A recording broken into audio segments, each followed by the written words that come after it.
and welcome to this session on the African Continental Free Trade Area, the AFCFTA as we call it. My name is Simon Evel from the UN Economic Commission for Africa, working within the African Trade Policy Center based in Addis Ababa. So the session is being hosted by Roman Kini. You just heard from him. He's professor at Purdue University within the Department of Agricultural Economics. And Roman, as he said, is going to be recording the session, and he will ensure that we keep on time throughout the session. Before we move to the presentation, let me just remind everyone about the session protocol and etiquette. So unless you're speaking, please be muted. Onur, if you don't mind, please mute your mic from and then as soon as it's your turn, you can unmute. Thanks. So we are going to have 4 presentations in the session. Each presentation, is going to last 20 minutes, and that will really be the maximum that we have for each of the presentation. Roman will let us know when we get close to the presentation.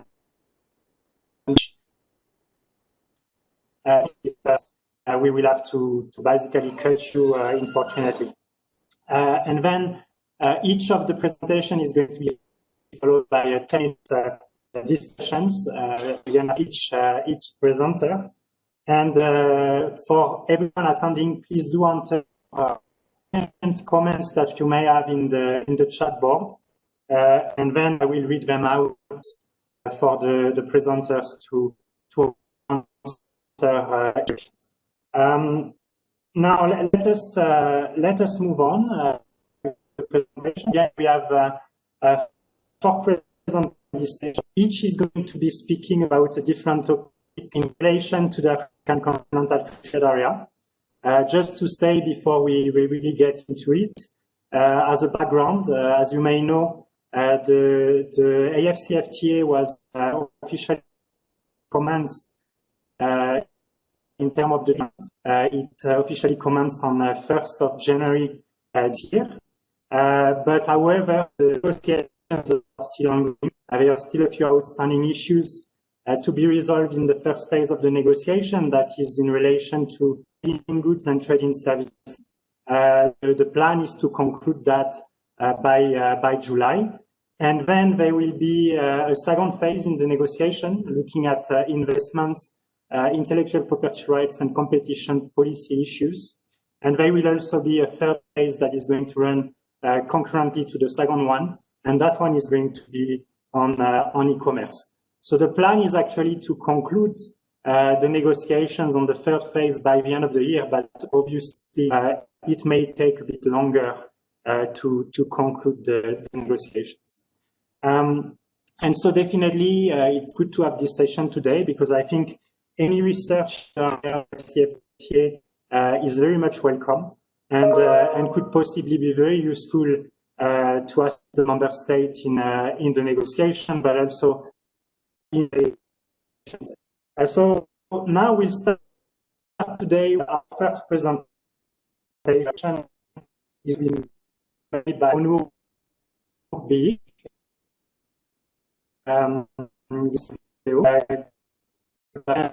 The only is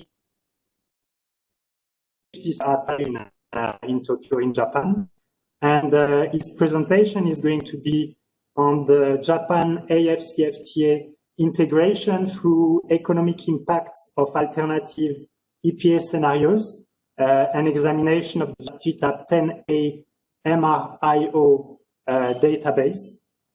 Onur, you have the floor, and you don't have you have maximum minutes again. Thank you, and over to you. Thank you for the introduction, Simon, Professor Simon. Can I share my slide?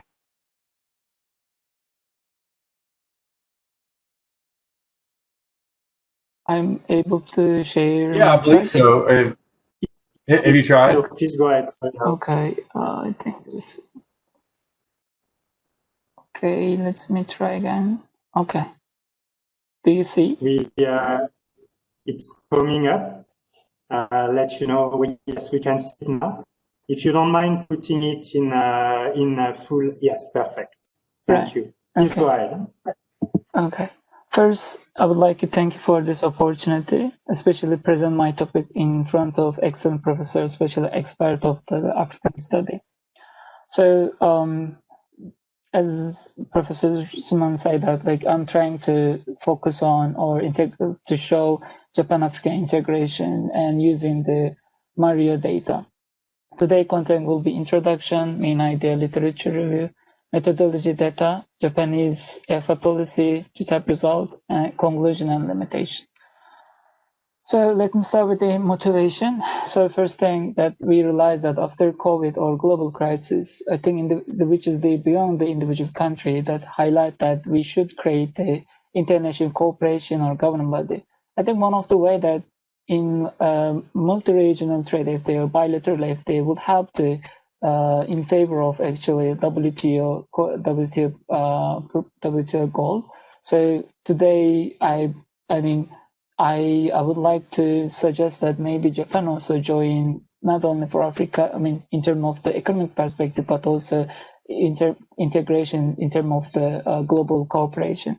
So the second perspective is that so there is actually sectoral linkages, which I interpret in my appendix, that sector integration is that based on the forward and backward linkages, that mean when Japan or Africa improve their production, how much they rely on Africa or Japanese production. So based on this one, I interpret, and that's why, they already start joining the Japan also join another FTA, Africa also co-integrate, finish the African Continental Free Trade Area. I think the way they integrate the sector integration, maybe Japan join the Africa integration, and also this kind of integration strengthen the link between Africa and East Asia or Asia. So the third one is that in literature review, as in terms of the regulation and trade liberalization, less than half of them, they're focusing negative perspective that they cause the income inequality across the labor. And more than half of them, they focus on liberalization, especially regulation, is a benefit for all countries, especially those who consume cheap import goods that once they reduce the tariff rate, they might improve their consumption. And the last one is that it is also a challenge for my study that because there is not that much study contribution Japan-African study, so this study would help the improve the contribution Japan-African study. So this is the abbreviation. So I'm using most of the time multi-regional trade agreement, technology spillover effect, and trade facilitation agreement. So main idea, as I said, try to show the integration and focus how we can improve the integration. And one of the ways they interpret that Japan has already integration. Japan already has a FTA. So showing the contribution, joining new FTA would be the nice study that main motivation to show. So interpret the simulation potential EPA and focus on the macro variable and compare each cases. Actually, concept is that I believe new EPA has a positive impact on Japan-African business. So in terms of the showing or portraying this one, I think using computer equilibrium or CG model is the appropriate approach, and using CG approaches rely on the multi-regional input output database.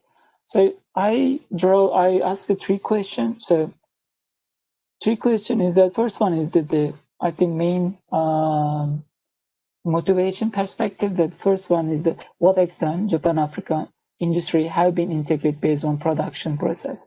So based on this current structure, how we improve that. My second question, how will tax policy, tariff elimination, non-tariff barrier affect each country welfare and other macro variables? And third one is that because of the regulation policy, because of the literature review, we believe that how will technology spillover trade facilitation affect affect each country because their advanced regulation would gain much more benefit from the FTAs.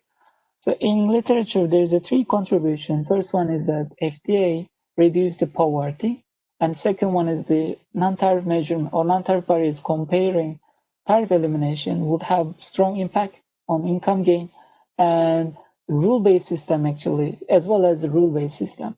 So this is the conclusion that maybe biggest benefit from the from reducing non-tariff measurement and rule-based system is gained through the degree of the openness and initial level of trade barrier to each country.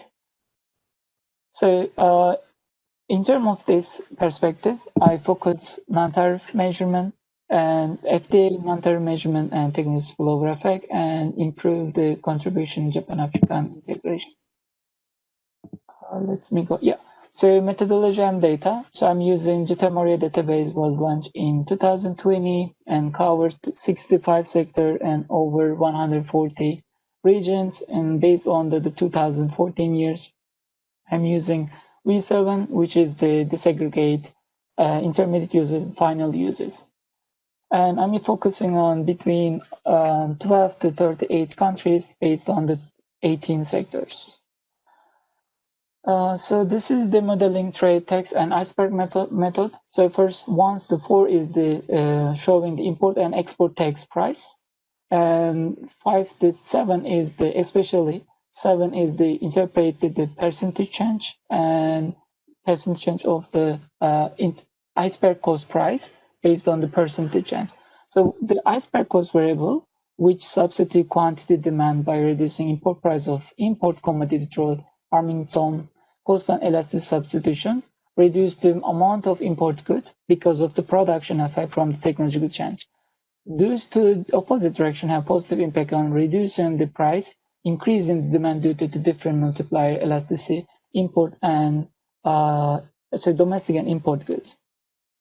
So I want to skip this one. This is the how Japan interested in FTA. So like which point they take the leader, especially the US withdraw the TPP, and Japan and Australia start leading the CPTPP and joining EU. So how Japan should and why should Japan integrate another FTA or something like that. Especially story of the Japanese EPA. So Japan start joining multi-regional FTA kind of in 2018. After that, 2008 Asian, and then 2018 TPP 11, 2019 Japan EU, 2020 RCEP. So this is the basic picture of the Japanese integration between other countries. So this is my regional framework, how I aggregate data because of the CPTPP and RCEP. They have a common countries and different countries. So I aggregate this one. So I disaggregate and just individually represent Japan, Korea, China, United States, India, which is quite important based on Japan. And Asian 6, Asian 4 is the come from the this kind of integration. Also CMCP is the Canada, Mexico, EU 26, Africa, and rest of the world. And cover ratio of Japan is actually, this is the quite important part. The cover ratio of the Japanese export import is more than 80. I think it's based on the advanced countries is quite high. So this is the one of the okay.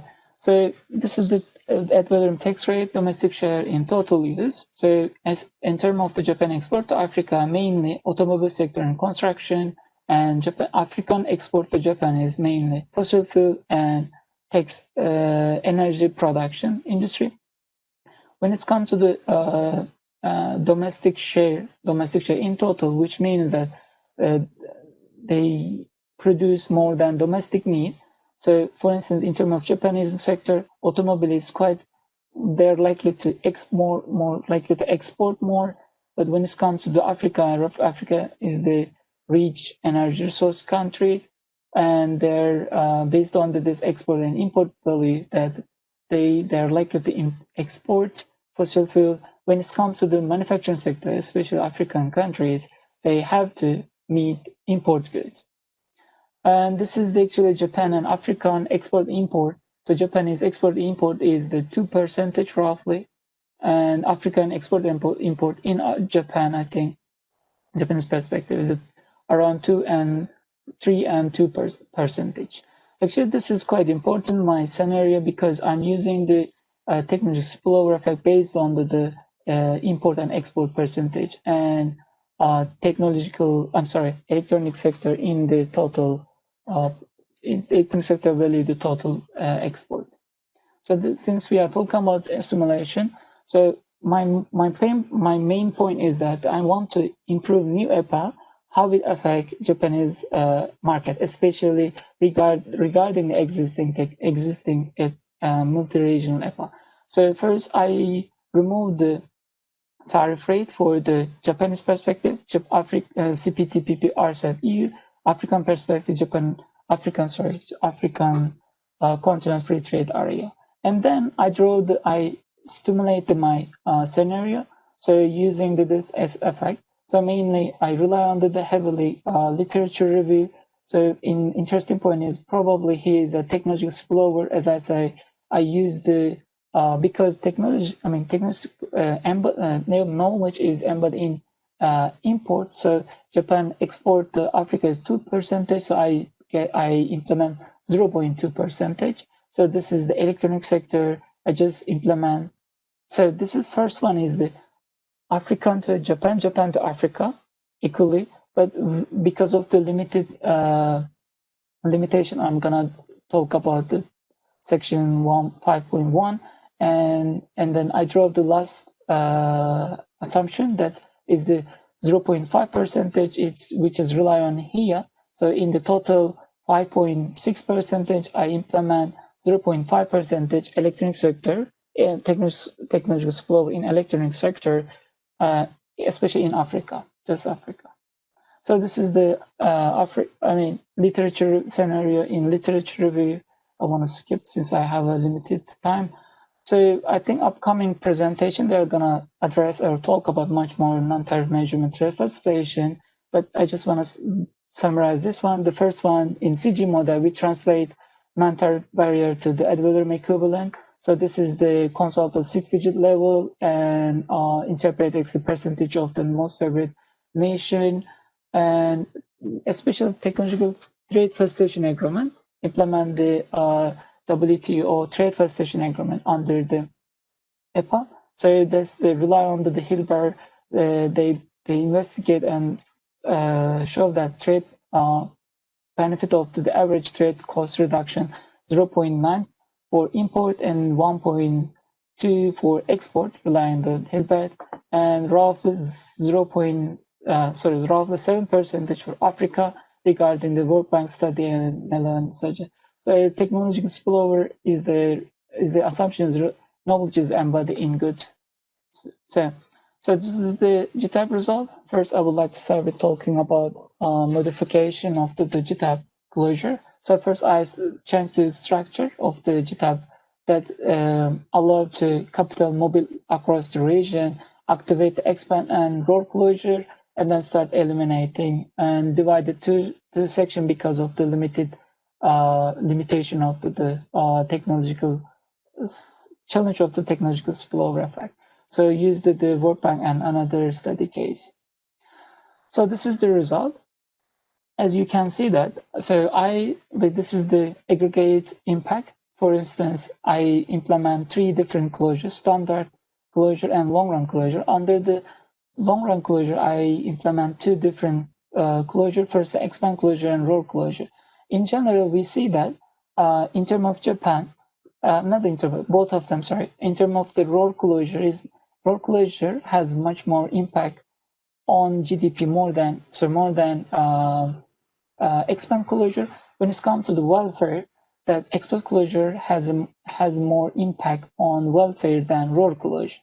This is the one of the contribution because expand closure lead the regional saving to be invest in home country and thereby is likely to improve national household income. In other words, roll closure endogenous expand allowed to capital shock to spread out across region.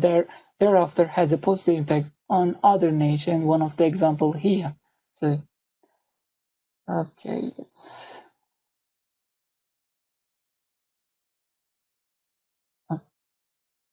Okay, so this is the disaggregate all the impact, all the possible simulations, shock, then see how it affects only tariff elimination, tariff with the tariff trade facilitation agreement, and tariff with technology spillover effect. So we can see that, for instance, in Japanese role, that Japan quite sensitive about technological spillover effect. On the other hand, Africa is quite sensitive to tariff facilitation agreement. When it comes to I think it's a similar effect in welfare as well. And so this is the source of income gain from the EPA. Actually, this shows the clear explanation. For instance, in terms of Japan, when you interpret technology spillover effect, every value, for instance, allocation effect, capital effect become positive. But when it's just interpret under the long run closure, interpret the tariff elimination, because of the cost reduction. This is probably I need to check the welfare compensation, but in general, I think allocation, because of the textile or something rely on the heavily land and labor, they're likely to invest Africa or around Africa, cost related benefit of the location they integrated. But if this is the tariff and trade facilitation agreement, you can see that Africa is quite improved, not only from the capital effect, but also technological effect. So since I have limited time, so this is the value added in Africa. You can see that when Japan joined the African Continental Free Trade Area, they have a positive effect for all sector. This is the Japanese production by each country. So the contribution here, except fossil fuel and construction, because they heavily rely on the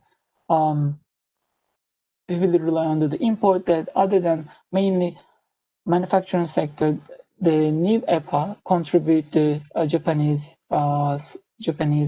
multi-regional EPA.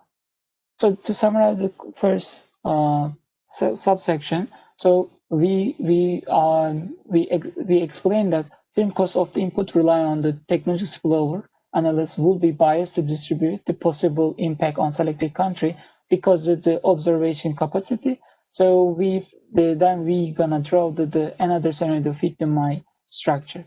So another assumption is that just we implement the technology spillover effect only African economic sector from the advanced countries, because in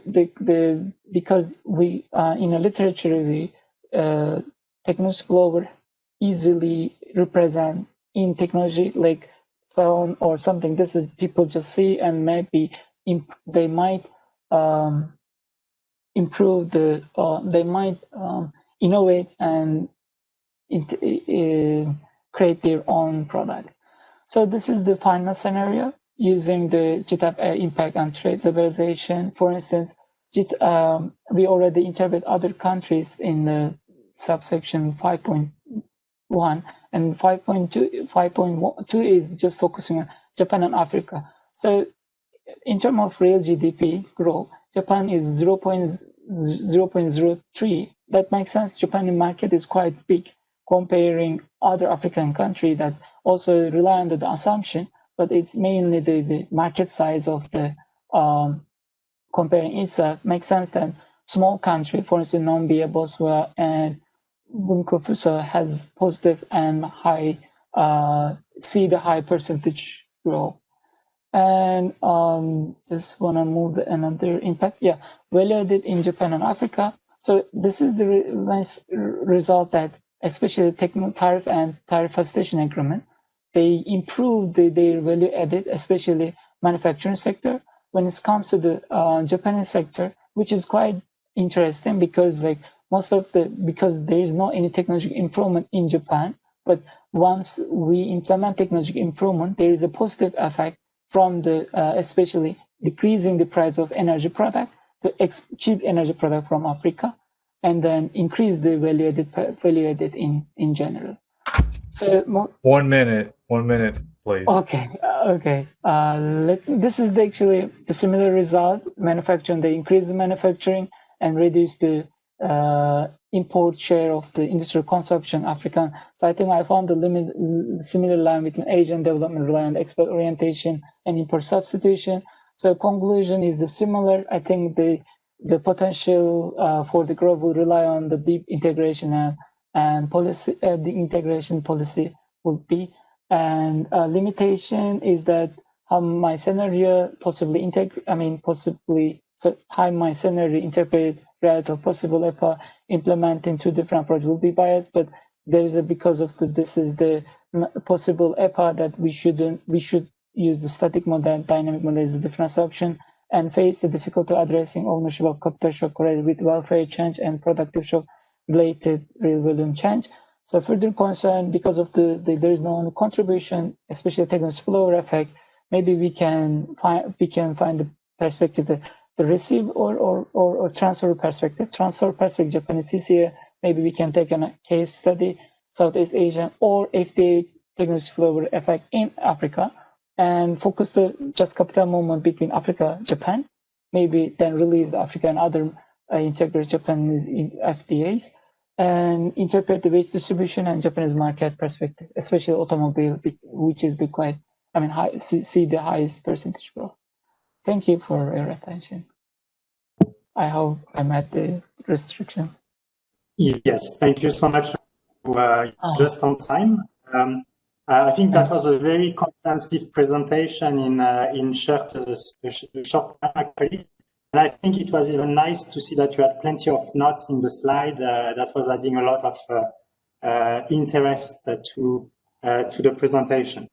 So just before we open the floor to any questions or comments that the audience may have, just to say that as a brief recap, that you looked at how Japan could integrate with Africa on the basis of their own mega regional trade agreements, ASEAN, CPTPP, right. RCEP for Japan, but also the AFCFTA, of course, for Africa. And then you explored the effects of trade liberalization and also reduction of non-tariff barriers within this framework. And you also looked at implementation of the WTO TFA. And then you showed us a number of impacts, including on the value added on both sides for Africa and Japan. And you even asked us a few questions at the end and share a number of concerns that you had. So let me now open the floor to any question that the participants with us may have. Again, you can type your question in the chat box, and then take them one by one, and Onur will answer accordingly. For now, I don't see any question in the chat. I don't know if anyone would like to actually take the floor to speak and pose a question to Onur. Do you want to put, Onur, the last slide that you had with the question to us? Maybe that's going to help us to see the type of question that the participants may have that may trigger some questions. What I wanted to ask you in the meantime, while maybe someone else come in to add to that. First, a few comments. I think on the figure one, this is of course minor, but on the figure one, when you're showing us the income gains, I think you may want to split that into 3 graphs or change the scale. Because obviously the result is very different whether you look at Africa or Japan. Yes, exactly that one, depending on the scenario. And so it's sometimes hard to see the cumulative effect, unless I am mistaken. But I have the feeling that the scale is not exactly well reflected here, and this is something you may want to look at. But of course, a detail. Yeah. I see, for example, when you look at tariffs and the TFA, for Africa, you have a huge increase, and then for Japan, it's actually much smaller, but it looks quite comparable on the scale, and the net effect is actually even smaller for Japan. Right. So, no, please go ahead. I think it's rely on here, Professor. I think so not sorry here. It is because like Japan is so much sensitive about because I mean the okay let me okay. I think is the film cost input rely on the I think is by because like Japanese film costs rely on the labor land is quite higher than African.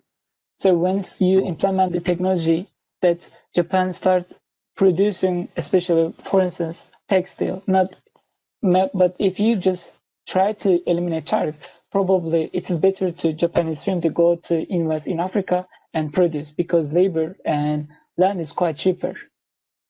Okay, I see. I think that's the allocation effect is why is minus and capital is that's the I think firm cost construction I think. Okay. But I need to also check the welfare decomposition, how or why this kind of effect come. Yeah, I also question this one. Thanks so much. Thanks a lot, Omar. I don't see other questions, so let me then continue to ask a few. The second one I would have is, have you been thinking about sequencing? For example, at ECA in our work, when we looked at the AFCFTA, we found that it was actually an advantage for Africa to first deepen its own integration, so implement the AFCFTA before engaging with partners from outside, like Japan, for example. And so I was wondering if this is something you have tried to look at, or if you are thinking about, to see if that would make any difference in terms of the outcomes of the two parties, if the sequencing would have an implication on the results that you are getting. I'm not sure I clearly understand. It is like for how I did is the professor. For instance, I just eliminate the base case is the elimination, and then trying to interpret Africa, and then first thing that I also interpret this result for here. This is actually backward and forward linkages. Okay, so for instance, when Africa start this is the so how this African integration affected Japan output. Okay. So I also interpret this one. I already used the modify the closure and then interpreted the sector integration. Before getting the trade, is there any sector integration? I already draw in the appendix. And then I found the kind of interaction or sectoral linkage. After that, I proposed the new EPA because there is a sector integration, how they improve their integration.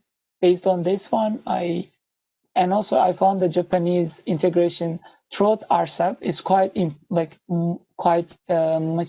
quite stronger than other integration, probably China and other country located nearby Africa. Okay, no, this is useful. I actually missed that when you were presenting. Apologies. I actually had some connection issue also on my side, so I don't know if that was at that time, but otherwise, no, this is definitely very useful. We can see here that you look at them separately or together, so this is great. Then after, I still don't see anyone in the chat. I don't know if we reached the Roman, did we reach the limit of the time that we have? I think we have about 30 seconds left before we're supposed to change over, so maybe we should just go ahead and go ahead and begin for our second presenter. Okay, thank you so much again, Onur. Very, very interesting presentation. Again, quite comprehensive approach to look at the topic. And we are now going to move to our next presenter. I have one question, Professor, if possible. I have one question. I'm struggling to focus which side, because this is the presenting, or this is the destination side, this is the transferring side. So because of the limitation, there's no any contribution Japanese techniques spill over to Africa. So there's a cases maybe there's a study about Southeast Asian, but maybe FTA perspective, technology spillover in Africa would be different. to publish this paper probably rely on like some real cases. And is there any advice for this perspective? And the second one is how, if I just interpret Japan-African, just to change the closure, just see the Japan-African, the capital movement, just Japan and Africa, how would affect the reality? Two questions. Okay. Is that okay? So because of the limited time that we have, and we don't want to take up the time of others, what I would suggest is we take note of that from Onur. We can discuss further outside of the session, but what I would propose is, I see that one of the presenters is missing, but she may come before the end of the session. So what we do is that keep them on the slide, and if we have time, we come back to them before the end of the session. Otherwise, we can have a conversation outside of the of this session. But I think these are important points that if we have time, definitely we can try to come back on them before we close the session. Thanks again, Onur. If you don't mind, just mute your mic. And then we now move to the second presentation. It's going to be a presentation by Socrates Majune, who is a tutorial fellow at the University of Nairobi in Kenya. Good afternoon again, Socrates. And I should also mention that Socrates was recipient of this year's Wallace E. Tyner Scholarship. So big congratulations to you, Socrates, for this award. And I understand that your presentation is going to be, you can actually start loading the presentation now. And your presentation is going to be on intra-African trade in services and the prospect of VAF-CFTA. So Socrates, we can now see that you are sharing the presentation. It's coming up. I'll let you know as soon as we can see it.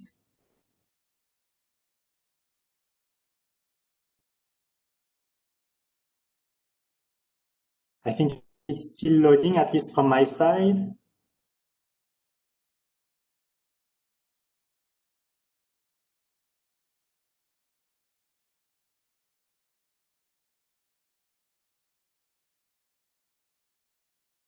I don't know if it's just taking time or if you have to click somewhere to confirm the loading of the content that you are sharing.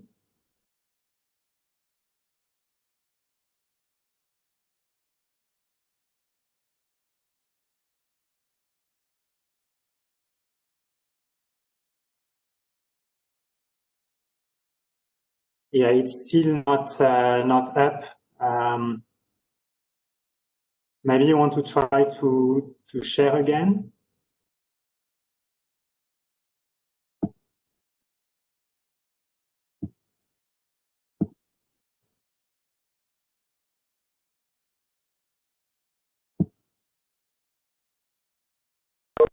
Yes. Let me try and share it again, please. Okay, okay.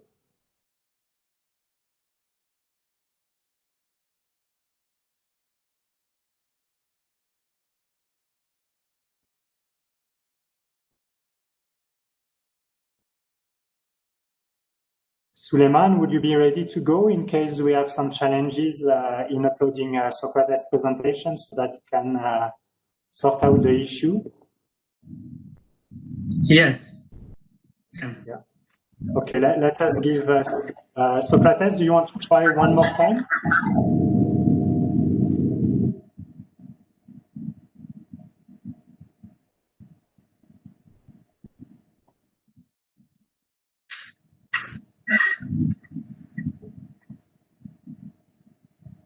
Or I request if you could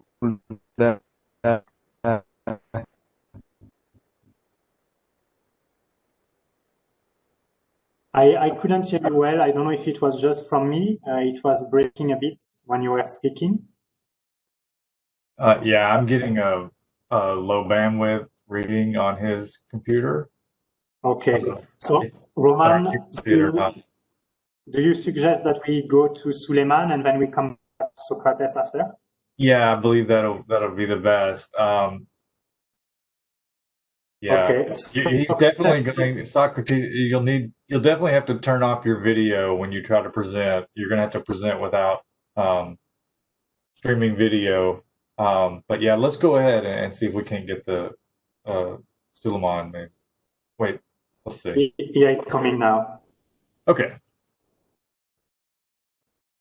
Perfect. So Socrates, we can see your presentation now.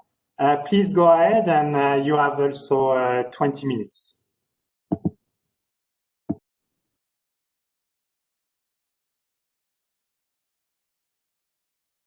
Okay, sorry about that.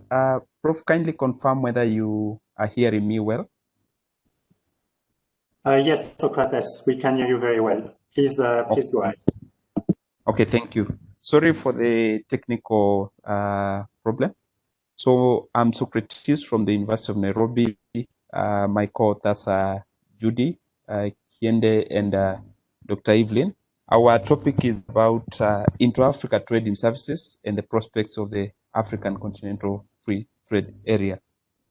So the presentation, of course, will start with an introduction, then go to the motivation, then objectives, methodology, results, and then conclusion.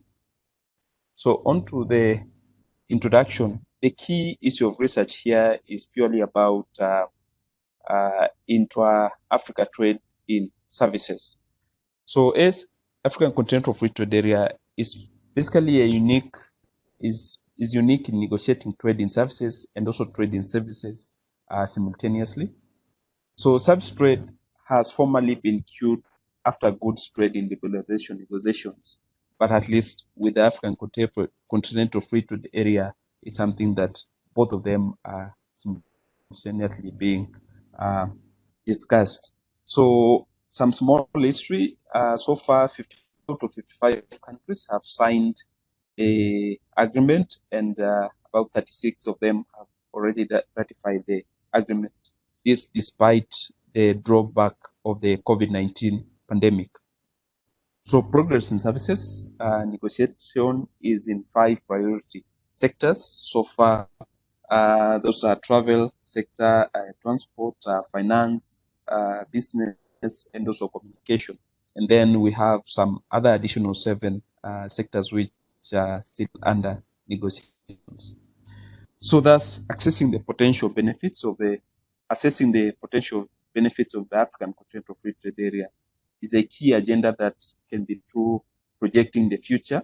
Mainly, people have tried to simulate using the CGE modeling, or even at the present where you look at the current data and then you make some policy recommendations from it.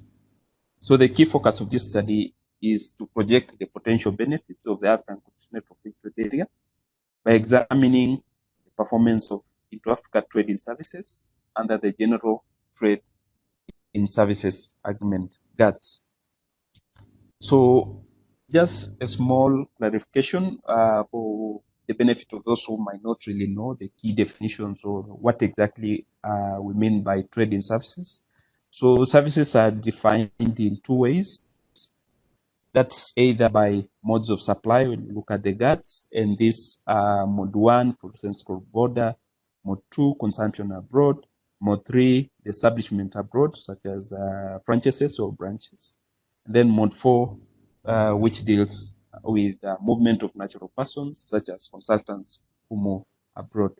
Currently, we have mode 5, which is purely about the intermediate service inputs that are embedded in goods, but is still under consideration.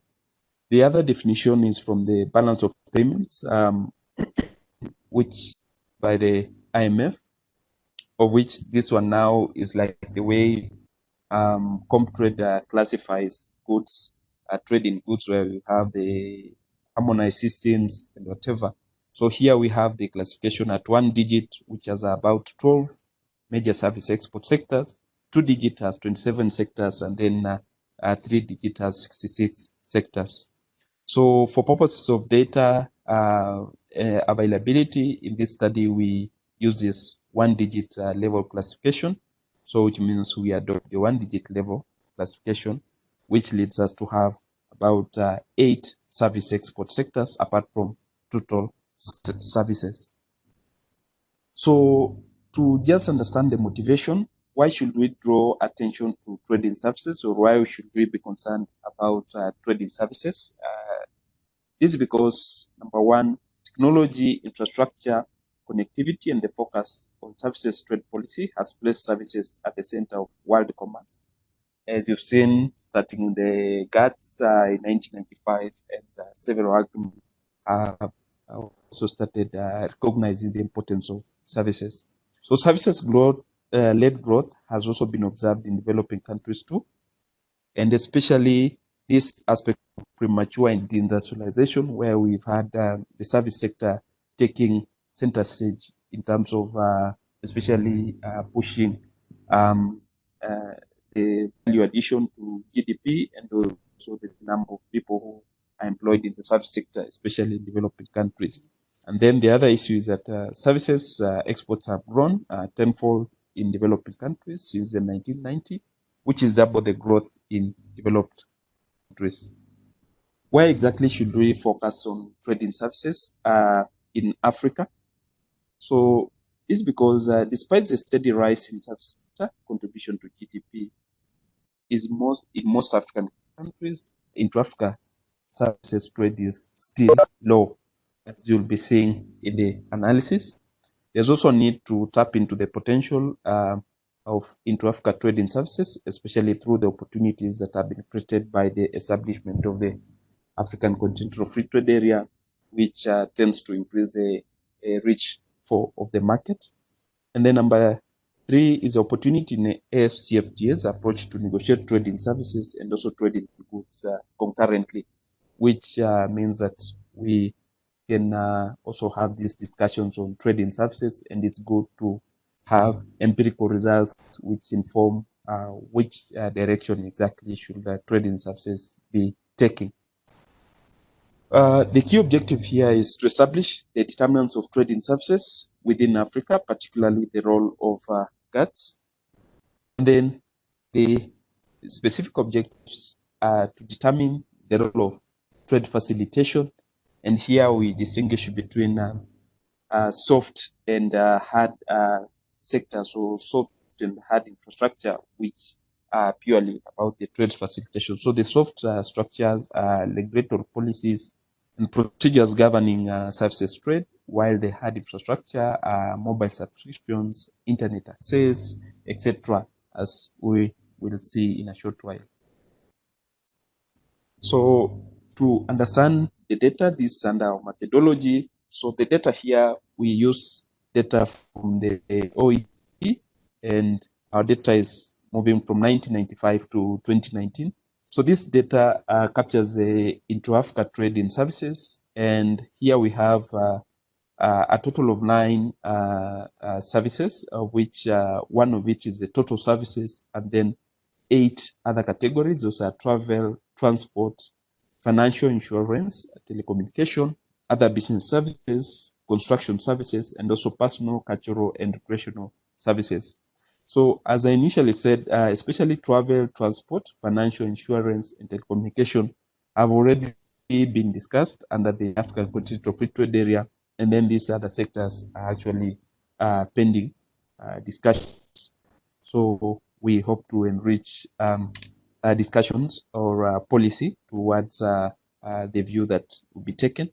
Under independent variables, some of the key things we need to focus on is this measure of GATS, which is a dummy variable if a country is signatory to GATS with the country with a fellow country. Sorry, this should not be COMESA. And then another variable that we should focus on, of course, we have time zone difference, distance, goods, this trade facilitation services, where we have dummies for countries that are signatories of that have a competition policy, labor market regulation. And then we also have regulatory quality index, which is from the World Governance Indicators. And then mobile subscriptions, fixed telephone subscriptions, broadband, and also internet access. So these ones here measure the hard side of trade facilitation, and then this ones here measure the soft trade facilitation. On to the empirical model.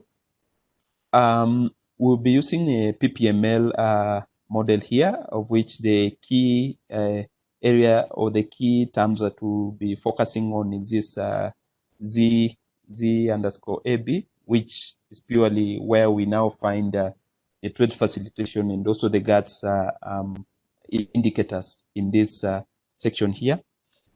Why exactly is it important to use a PPML? Number one is because of the high number of zeros that are there, especially in our data. In this case, trade in services data is has a lot of zeros, and it's because of it's still a data set that is being developed, and this can comfortably be handled by the PPML.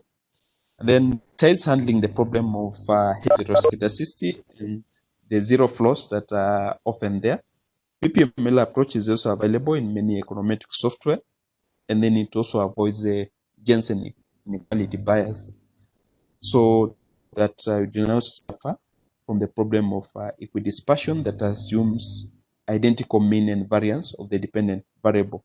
So these are the key motivations why we use PPML. So very fast on to the results. These are just descriptive results. Once again, our data was available for 51 African countries. This data ranges from 1995 to 2019. So here we have the mean, the standard deviation, the mean and the maximum, and then these are the summary statistics in terms of the services. We start with the total service and individual sectors. We can see that just about 2.5 million US dollars worth of services have been exported in Africa within this period on average. And in terms of individual services, we see that travel services actually have the highest share in terms of mean, followed by the transport sector. And then we have other sectors, for instance, the construction sector and the personal, cultural, and recreation sector has the lowest in terms of the means. So just more notes here is that we find that intra-Africa trade in services is about 24%, and a lot of intra-regional trade, especially occurs in North Africa, followed by South Africa, as opposed to other regions such as the West and also East Africa. In terms of our regression results now, so we first showed the results where we mainly concentrate on this aspect of GATS to tell us, does having an agreement trade in services really improve the potential of trading services in Africa? You can see that the coefficient is about 0.3 for total services, which means and it's positive, which means that having a trade in services specific agreement actually is beneficial or improves trade in services. But you can see, especially in terms of the coefficients, is quite high, positive and quite high for financial services and also the transportation services. The effect is negative when you look at the insurance services. Another question that people have been asking is whether improving goods also improves trading services, and you can see that the coefficients are quite positive for most of the services, and also significant except for insurance, which is negative but not significant. Another result now, when you look at trade facilitation indicators, remember competition policy, labor regulation, and also cultural cooperation. These are purely the soft side of soft indicators of trade facilitation, while plus also regulatory quality, plus while the remaining the mobile subscriptions up to internet access. These are the hard sectors of the trade facilitation. So in a nutshell, we see that competition policy and also regulatory labor regulation and cultural cooperation, purely the soft indicators of trade facilitation, have varied impacts, especially on trade in services, as opposed to when you look at the hard indicators. So, for instance, competition policy has a high positive effect, especially when you have the personal, cultural, recreational services. Also, financial services, they're also likely to improve construction services. But you see a negative effect on transport, which is not significant. Labor regulation, which is quite key towards cross-border movement of people to offer services, you can see that is quite important, especially for service sector and also for insurance and also the personal, cultural, and recreation services. In terms of cultural services, cultural cooperation, we see that it has the least impact because a lot of the coefficients are actually insignificant, or if they're significant, they're actually negative. In general, improving regulatory quality is important, as we see that regulatory quality has a positive effect on almost all insurance services. And then in terms of the hard factors, as I already said, we see especially increase of internet access and also broadband access. Broadband subscription is actually quite important. Some other studies have used service trade restrictions index, STRI. Unfortunately, we couldn't use it in this study because of the data limitation. Very few countries in Africa had consistent data for this indicator, but it would be quite good to use it as an indicator of trade facilitation. So as we come to the conclusion, what are some of the insights we get from our results? Number one, hard indicators of trade facilitation improve trade in services within Africa compared to soft factors. The second is that service-specific policy, for instance, the protocol of trade in services in FTA, is likely to boost intra-African trade in services. As we've seen, that aspect of GATS is actually important. It has increased trade of most services. And this can be achieved by reducing deficit in infrastructure, such as internet spread and broadband subscription, which are the hard factors of trade facilitation, and also improving the regulatory quality of countries. Also, relaxation of competition policy,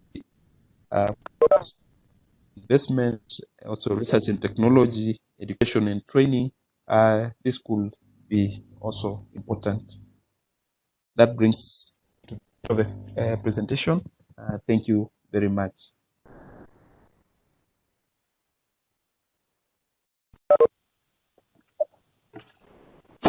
Hey.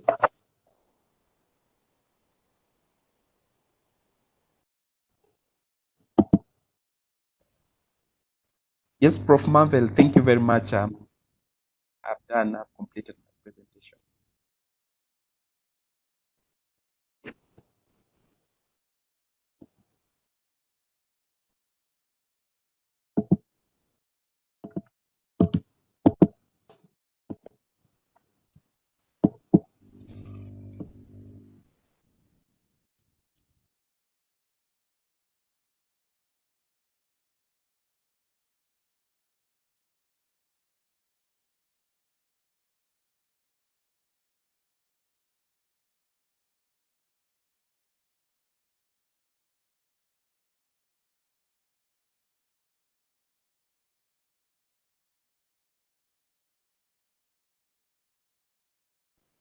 Sorry, Prof. It seems you are muted. Hey, Yes, can I step in here? Sorry, okay. Yes, Sorry. Simon, yeah, Simon is back. Yeah. I was going to back you up, Simon, apologies, no. so you can continue.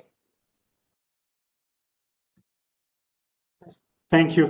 No, it's I had hard time to unmute myself, but thank you, Stephen. Thank you so much for coming in. Stephen, I'm sure you know him. He's the director of the Regional Integration and Trade Division at the UN Economic Commission for Africa. So what I was just saying, it was briefly provide a recap to the excellent presentation that Socrates just did for us. And you conducted an econometric analysis. You used the gravity modeling. You saw resistance terms in your equation, and you also the importance of the proton trading services within the AFCFTA negotiations. As you saw, your 7 protocols, the AFCFTA agreement, 3 that have been negotiated, the one on services, of course, goods and settlement, and then there will be 4 more one on investment, and property right, policy, and one on e-commerce. And so to come back to what you have done focusing on services, I think one of your key conclusions, I would say, is that the protocol of trading services in the AFCFTA, combined with reductions of trade costs, is expected to boost trade in services. I am just looking at the chat now so that we can look at a question that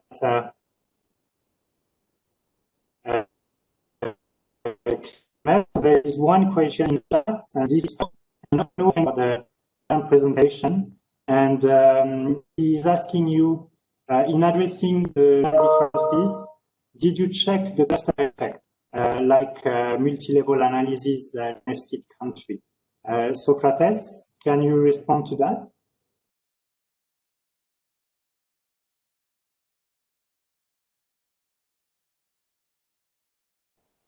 Yes, sir. Prof, could you, I beg your pardon, please? You are breaking a bit. Okay, so the question is in the chat. I also see it, but the question is from Onur, and he's asking you that in addressing the regional differences, because you talked about the different regions in sub-regions in Africa, did you check the cluster effect, like multi-level analysis nested country? Is that something you looked at? Okay, thank you now, Prof. I now get the question. Yes, we didn't look at it. Possibly something that we take up as a recommendation. But in terms of any indigeneity-related concerns that might have risen because of the regional differences, we had the country fixed effects and the country pair fixed effects. But in terms of looking at the key results, those clustering by region, I think it's something that we can improve our results with. Thank you. Thank you, Socrates, and thanks for the question. If anyone else has a question, please feel free to write it in the chat. You can, of course, write also in the middle of the presentation so that we can take the question at the end of the presentation. I'm saying that for the next ones. So feel free to ask any other question. I think, Roman, we may have a few minutes left. If that is the case, I just wanted to ask you, Socrates, actually in your data, in one of your slides, you indicated that according to your data, intra-African trade was 24%. And I was actually surprised because I think you mentioned that this was the share of intra-African trade in services. So I wanted you to possibly clarify on that. Where are those data coming from? I know that on one of the slides you indicated the source of the data, but as the presentation goes a bit fast, and that came after, I couldn't go back to the earlier slide. So I wanted you to clarify that data because I feel it's quite high, but definitely, based on the source, you can tell us where this is coming from. And then the other question that I would have is, so I don't know how you feel this is relevant to trading services, but when you look at trade facilitation issues, I didn't see any variables related to customs. And so I was wondering, so most of them are related to ease of communication and some other trade facilitation issues, but I didn't see anything in relation to customs. So I don't know if it is because you feel that this doesn't matter so much for most of the services sectors, or if that was an omission.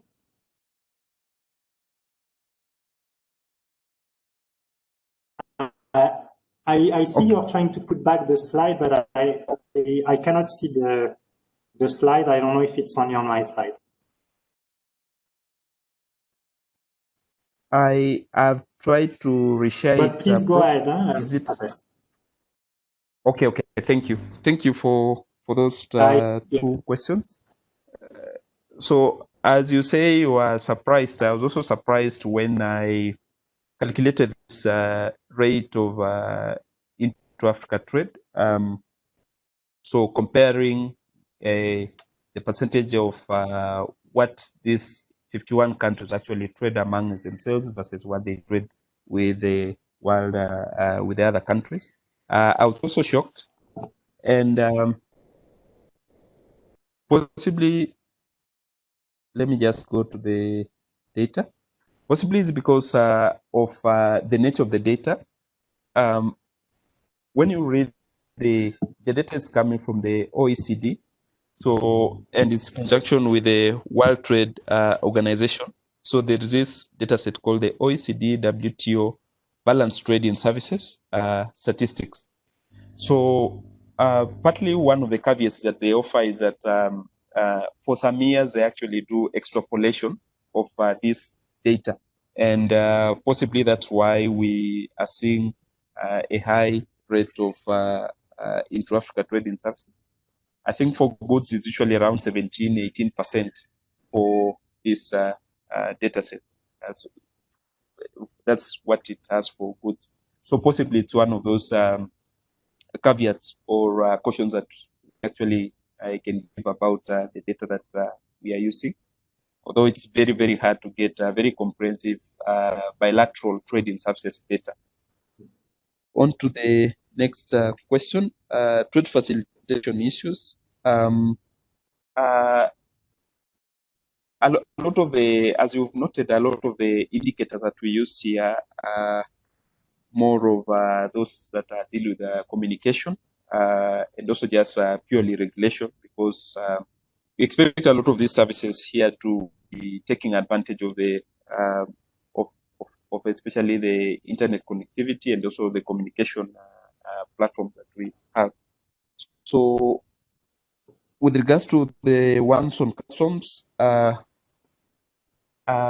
possibly it's because we didn't use a lot of the indicators on customs, possibly because we feel they were not quite relevant for most of the services. For instance, as opposed to maybe travel and those transport services, this could be quite important to some of the indicators, as opposed to a number of these which are maybe just transacted via the internet.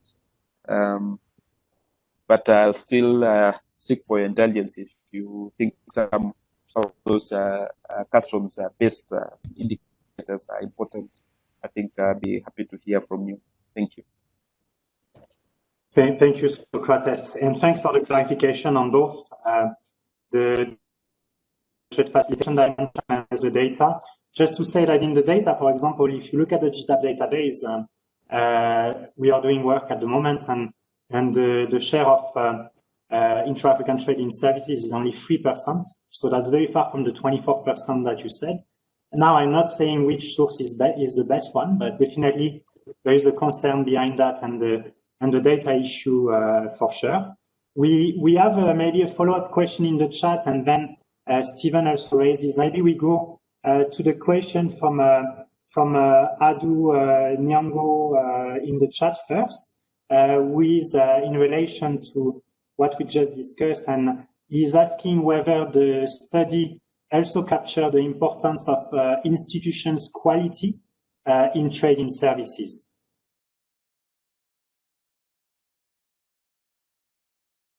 Socrates? Okay. Thank you very much for that question. Yes, that aspect of having the regulatory quality, I think is more of our indicator of the quality of institutions in this study. And it's one of those which we felt of those indicators of the world governance indicators. I think it would be quite important, especially with regards to trade in services. Thank you. Thank you, Socrates. And so, Stephen, I see that you are raising your hand. Stephen, please go ahead. No, thank you, Simon, and thank you, Socrates, for the good presentation. Yeah, so I think, Simon, you have captured one of the points I was going to raise. That's the issue of the intra-African trade in services, because, like you said, it's something that we are doing at the moment. Now, if I was to go back to where you started, Socrates, where you consider the innovation, at least of the AFCFTA, of doing the goods and services opening in parallel, I think what your results, taking account of the question about the data, what your results indicate is that it was actually a very good decision to do the services opening, the services protocol from the beginning, because you're indicating that it's going to be a positive thing for the intra-African trade. So what I wanted to know is, have you thought of basically looking at the intra-African trade implications of the AFCFTA using this model that you're using for both goods and services happening, whereby you basically are able to have a variable for opening up of goods and a variable for opening up of services, and maybe an interaction effect, and see what does this mean for the intra-African trade.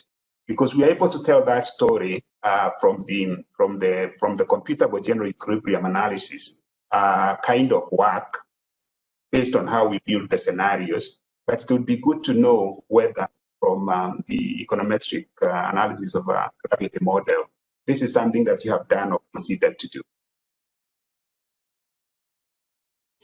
Thank you so much, Stephen, for bringing that issue of differentiation between goods and services and taking them also together. Socrates, would you like to react? And then after, we'll move to the next presentation. Okay. Thank you very much, Prof. Karingi. Yes, in our results, we have a variable called goods, which purely indicates how can we see a network effect when we have the same country still trading in goods. How does that affect actually trading services? And we can see that it had a positive effect, I think, in almost all the services that we have. But I also take it as a point of improvement of our results, especially the interaction effect that you are saying. We could possibly look at, and this would be what Prof. Marvel had said, we could possibly consider some of the customs-related indicators of trade facilitation for goods, then interact them with goods, and then see how that plays with the bilateral trading services. Thank you.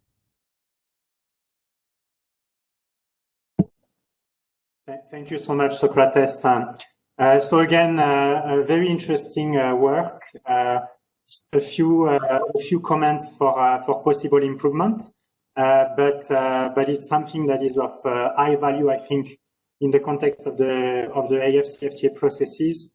And so, thank you so much for the presentation that you made today. Let us now move to the third presentation. So I understand, I don't see, normally we should have Jane Karonga. Oh, Jane is here. I see that Jane has joined us. And so Jane Karonga is working as an economic affairs officer within the regional integration section of the regional integration and trade division at the UN Economic Commission for Africa. She is also a PhD fellow at Maastricht University in the Netherlands. And so obviously it's a pleasure to have Jane with us today. Jane, can you hear us? Yes, I can hear you. Great. Good afternoon, Jane. And if you don't mind, you can load your presentation. I'm just going to spell out the title of what you're going to present to us.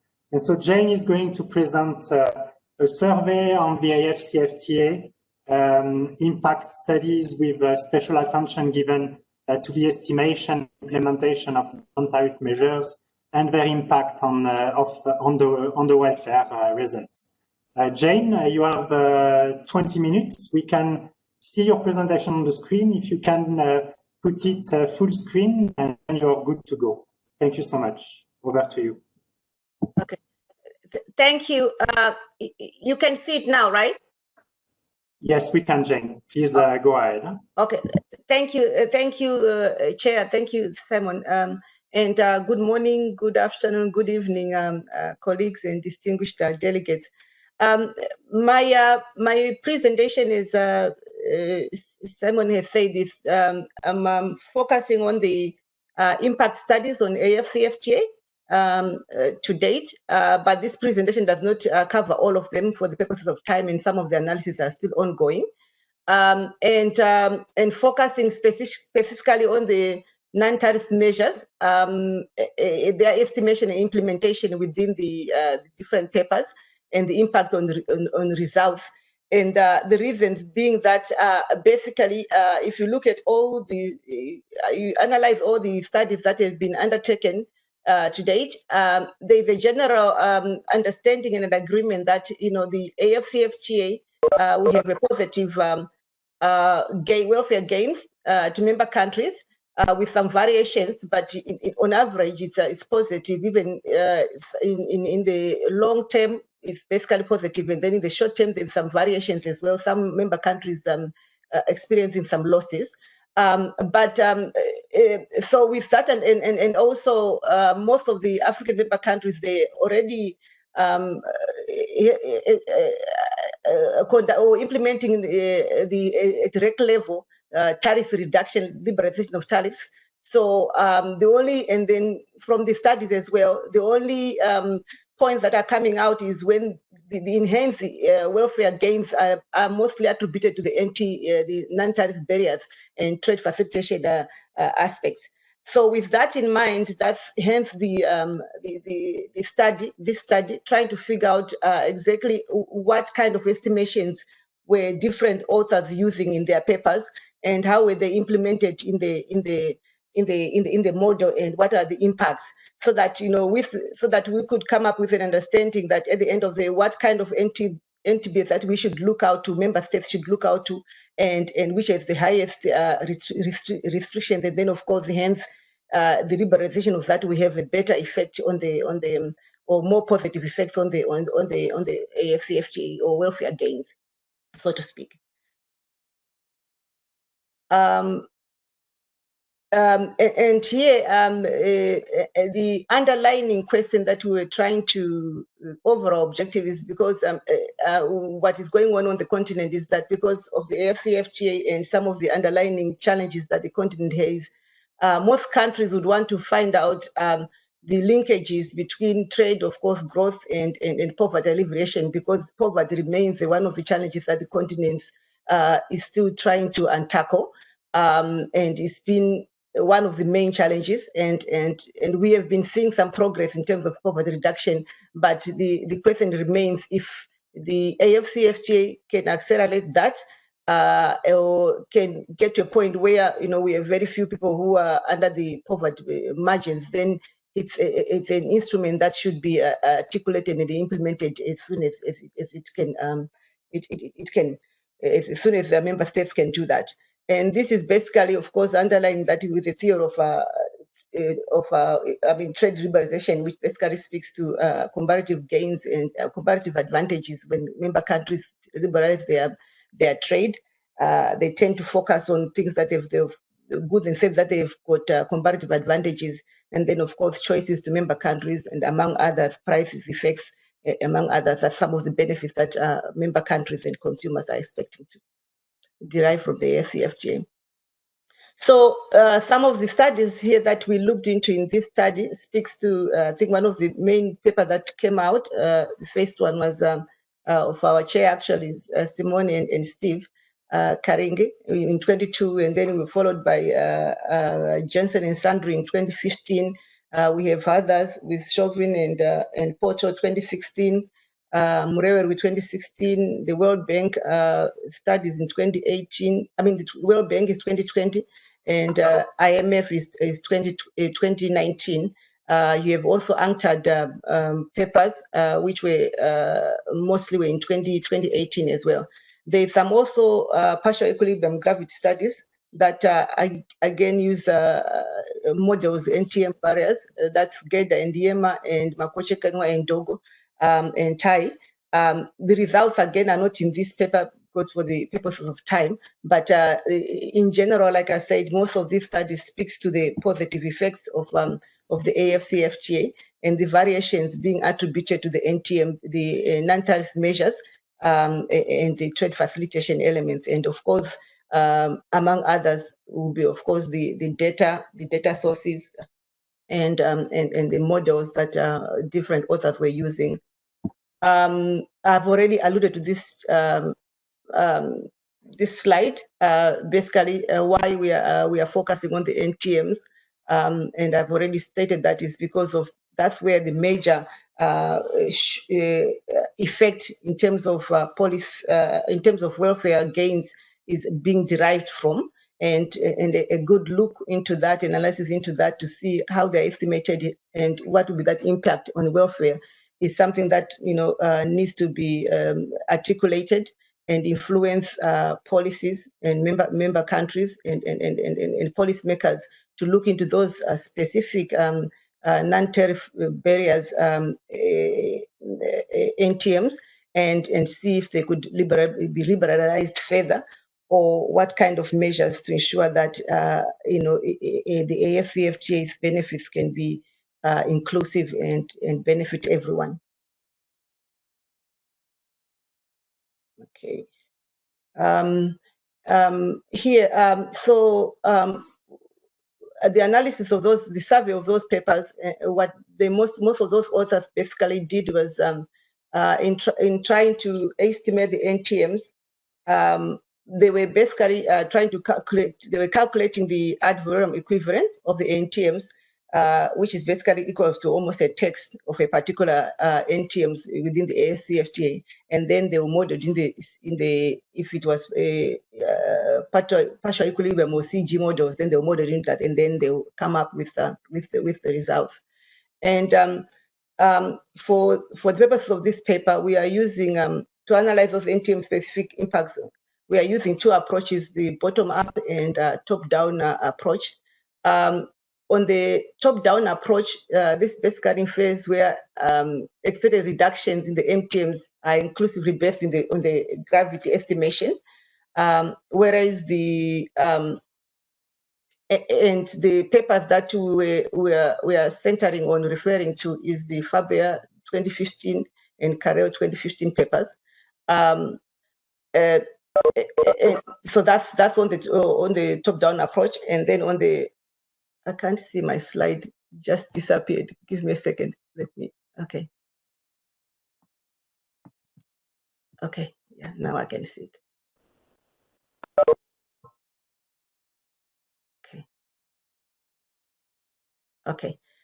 Yeah, so the top-down approach estimates the trade cost reductions from the past AFTAs, imposing what is expected of trade reductions for that specific AFCA in this case. And I've already spoke to the papers that we are referencing to. And then on the, oh, it's not moving. Okay, on the bottom approach, the bottom-up approach, this basically again it identifies the entities that are already in place within member countries. I mean within the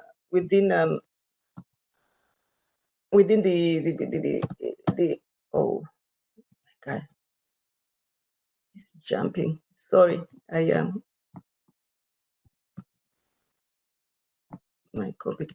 Yes. So on the bottom approach, it identifies the NTMs already in place between the FTA members, the FCT members, and then specifies the scenarios for the expected trade reductions associated with that. Here, our paper of reference here is from 2013 one. And it derives most of its data points from I think it's strength anchored one, and then it maps those data points into AVs by estimating sector level gravity equations. So that's the approach they took for the bottom up approach.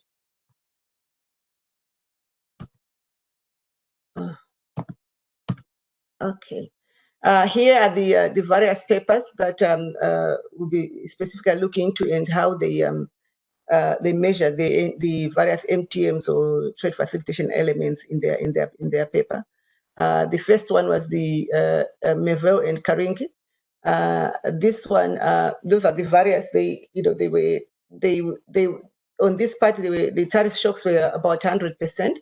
And the sectors they looked into within this paper is 21 sectors for the 27 regions, and the horizon was 2021. And the results is basically an increase in intra-African trade with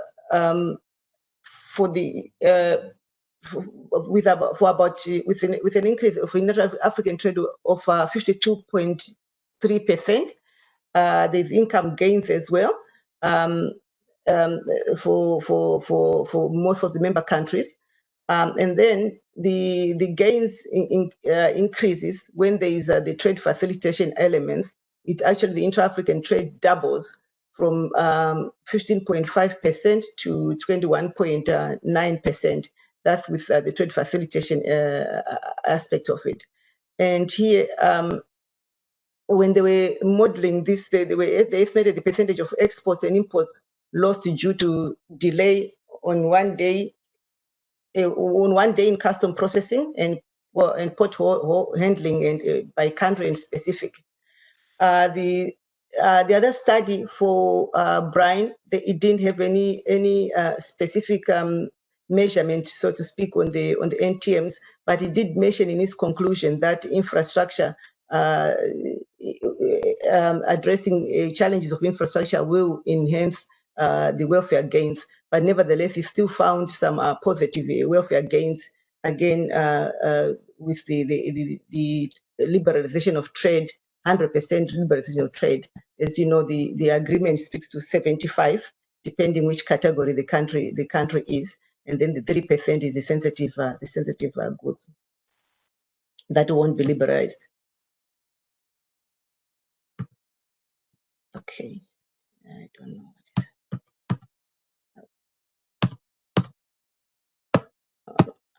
Okay. All right. The third paper is Chauvin, Ramos, and Porto. This was the 26th trade growth and welfare impacts of the CFTA then, because they then changed to a CFTA in Africa. Here they used the Mirage. So with the previous author, Simon, they also used the Mirage. And the database was from the GTAP. In 8.1 and for the year 2007.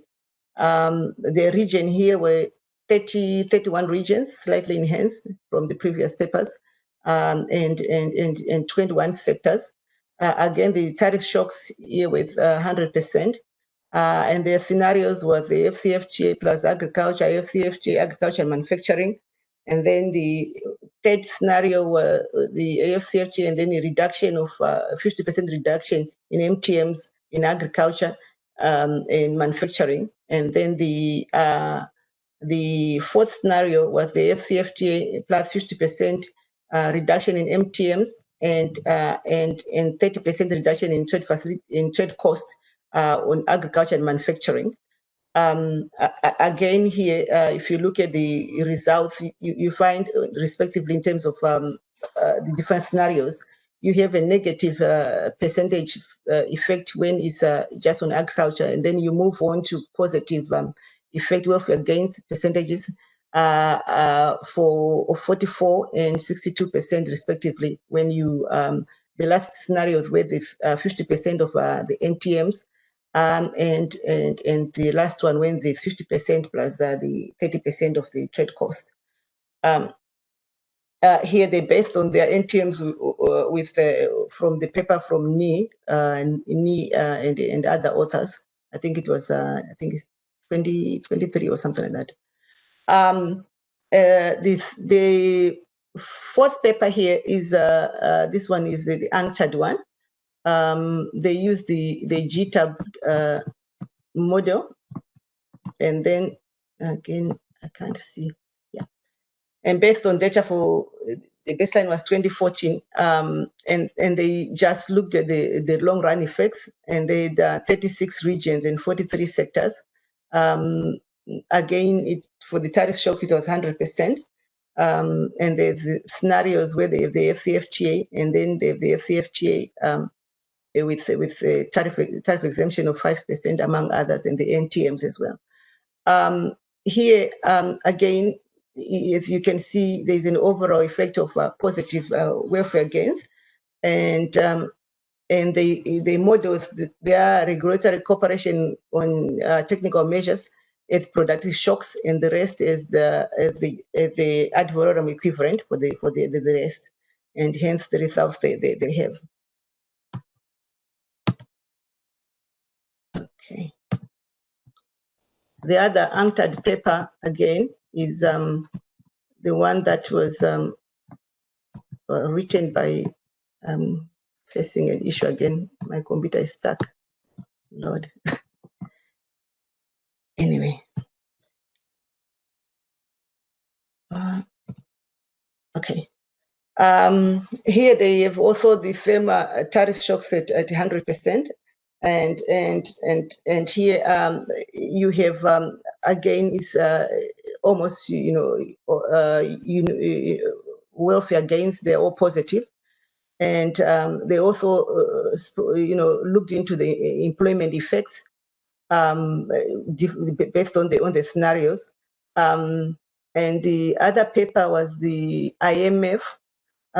Here, their database was actually slightly enhanced, and they had 45 countries and 26 sectors. And again, they liberate. It was on the tariff shock, it was 100%, and then on the scenarios, and they added on the NTBs, among others. Again, if you look at those results, it's the same story. They're all positive. And the last one is the World Bank, which was last year. Again, and you see that the papers there, in terms of the horizon, it's increasing because some were done slightly earlier, and of course, then hence the horizon. Now, for the World Bank, I think it's 2035. The tariff shocks. Hold on, I can't see again. I don't know what's happening with my computer. But anyway, the tariff shocks is it's actually, I can't see. But anyway, I'll just go to the results. My computer is freezing. And then if you look at the results, it's the same thing. There is an increase in the welfare gains. And it varies also with where they put the trade cost and the NTs, the various NTMs. And they got their data from on NTBs from the width and the paper from Ni and Nikita, which was in 2009.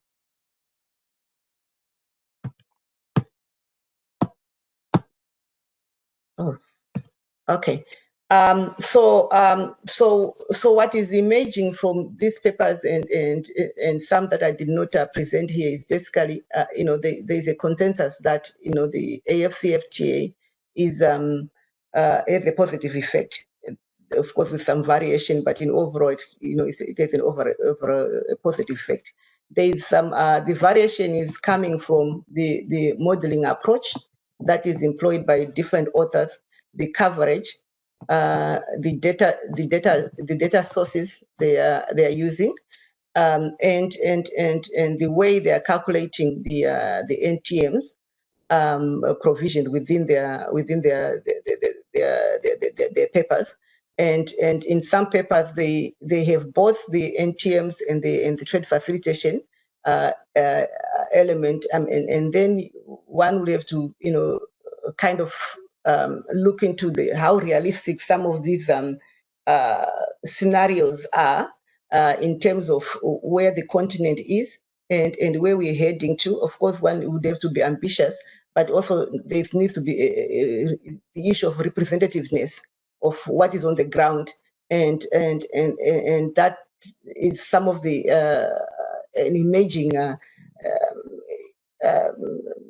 I guess findings, so to speak, that has an impact on the welfare against, because some of those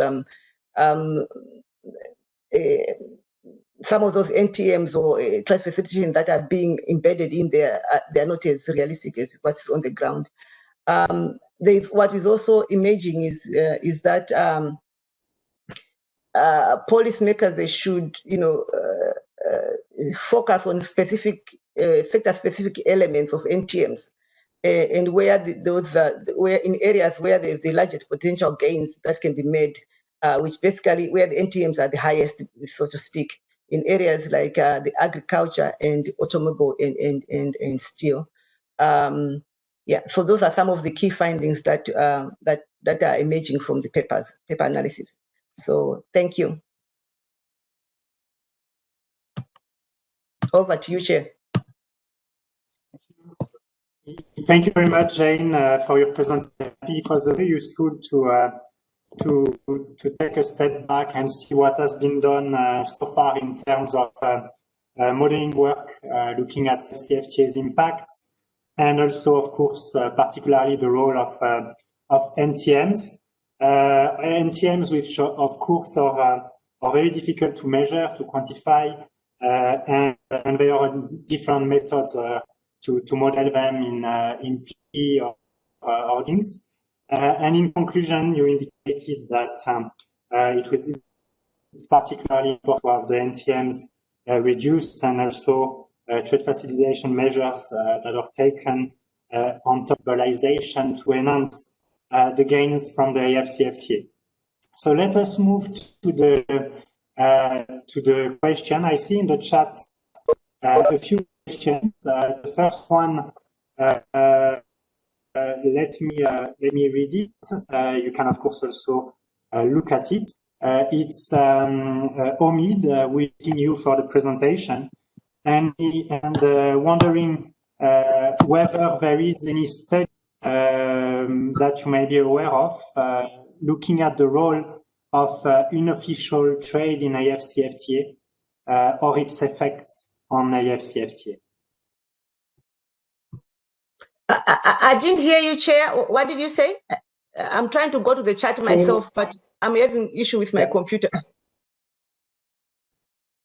Sure, no problem, Jane. So there is a question from Omid in the chat, and Omid is asking whether you are aware of any study that have looked at the role of unofficial trade in AFCFTA and or its effects on AFCFTA.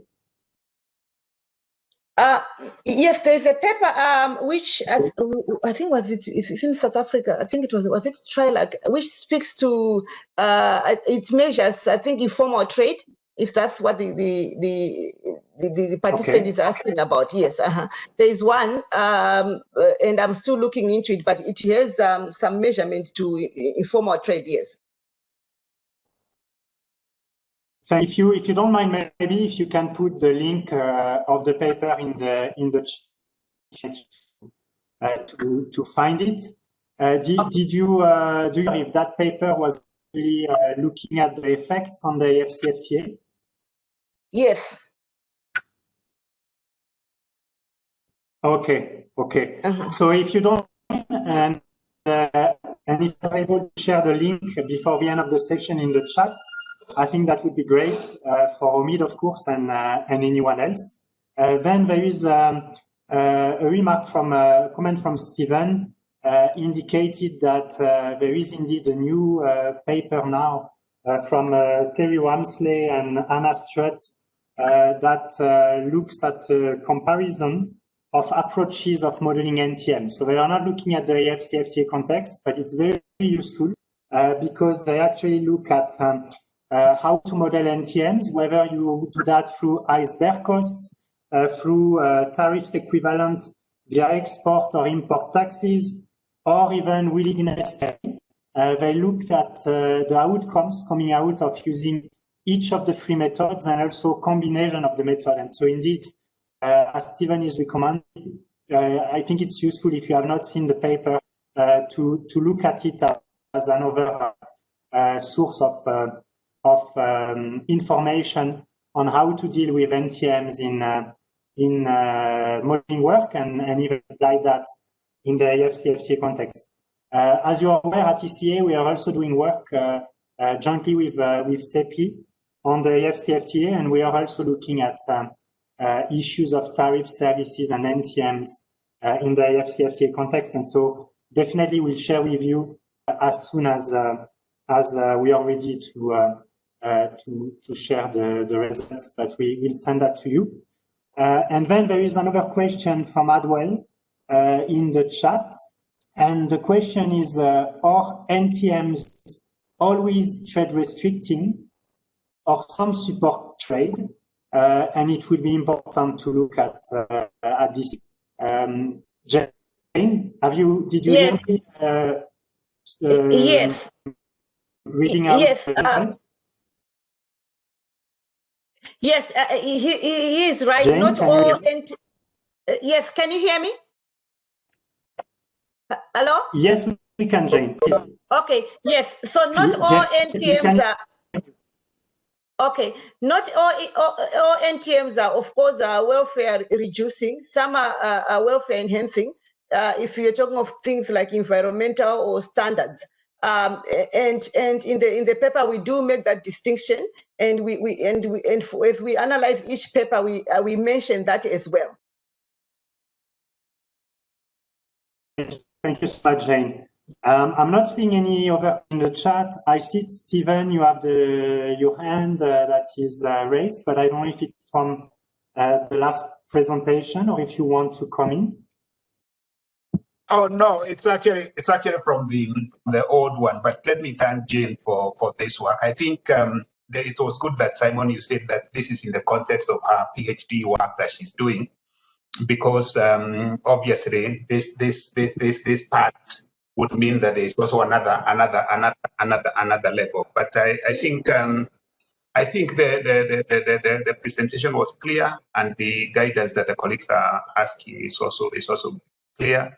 I would really recommend you read the paper by Terry and Anna, because basically it is going to help you have a good appreciation of what each of those papers that you have reviewed has done, because they basically ask, are we measuring the NTDs, the NTMs the right way? And that would help you do the decomposition that eventually you might have to do to be able to show the implications of these issues on intra-African trade. Thank you. Thank you, Steve. Thank you so much, Stephen. Actually, that's the paper. That's the whole essence of this paper, because it's just an introduction to the main papers that I will be working on. Because if we can identify the right way, as you say, so to speak, of measuring NTMs, and then we can then apply that and see whether there will be any variation in terms of the existing results, or whether we can sharpen that. And be able to come up with better policies in that regard, and even recommend how, what kind of areas, policymakers should focus on in terms of where the NTMs are highest, and work on that as well. So thank you.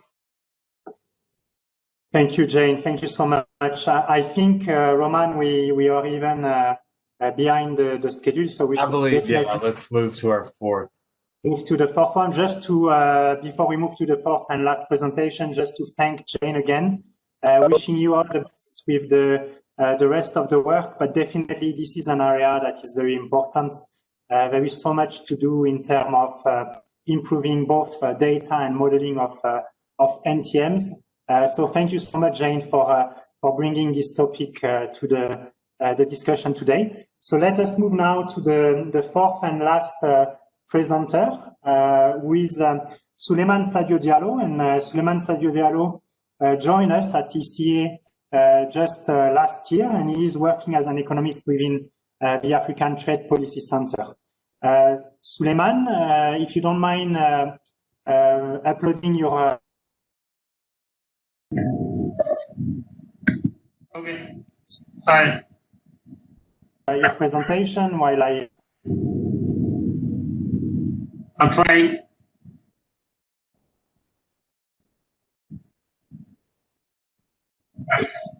Do you have it? On the methodology. And this is actually because we are doing work at the moment at ECA, CGE model work, and he is going to use the results from the CGE models to undertake simulation to look at poverty implications. But I don't want to preempt on what Souleymane is going to say.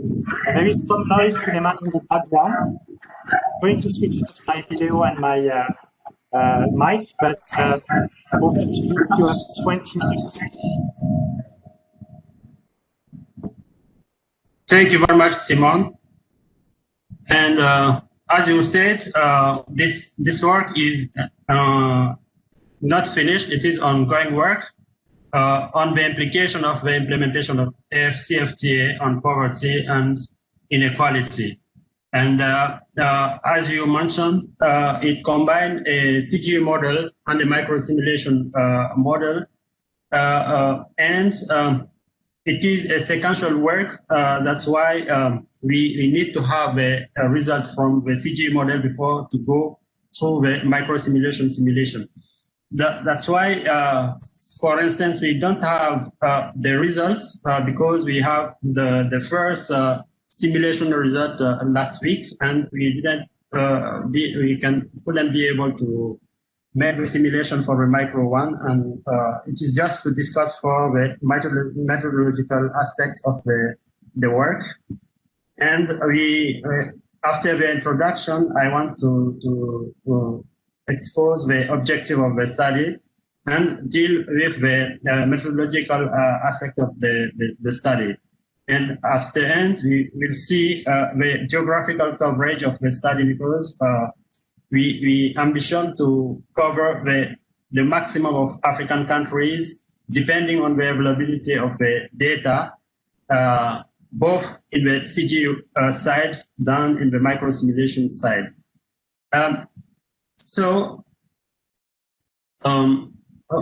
We can notice that the AFCFTA was launched officially on last January, and in terms of country members, it is the largest one in the world.